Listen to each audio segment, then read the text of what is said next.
მოსწავლე ახალგაზრდობის სასახლეში საერთაშორისო ფესტივალი ჯიფონი საქართველო გაიხსნა. ფესტივალი ოფიციალურად საქართველოს კულტურისა და ჯექსტა დათვის მინისტრმა მიხეილ გიორგაძემ და კინემატოგრაფიის ცენტრის დირექტორმა ნანა ჯანელიძემ გახსნეს. 4 დღის განმავლობაში ბავშვებისთვის კინოჩვენებები და დისკუსიები მოეწყობა. ფესტივალის ფარგლებში მოწვეული სტუმრები ლექციებს სხვადასხვა თემებზე წაიკითხავენ. ძალიან მიხარია, რომ თბილისი ჯიფონ საქართველოს მასპინძლობს, უნიკალური ფესტივალი არის, 40 წელზე მეტი ისტორიის მქონე.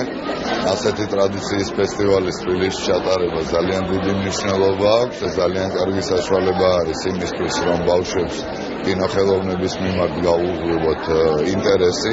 ჩვენ მეორე წელია თანამშრომლობთ ჯიფონის დიდ ფესტივალთან, რომელიც არის იტალიაში. ძალიან მნიშვნელოვანია, რომ ბავშვები არიან როგორც თბილისიდან, ისე იტალიიდან, პანკისიდან, მესტიიდან, სვანეთიდან, ნიქოზიდან, სომხეთიდან, ხორვატიიდან, აზერბაიჯანიდან. ეს არის ფაქტიურად საერთაშორისო ფესტივალი.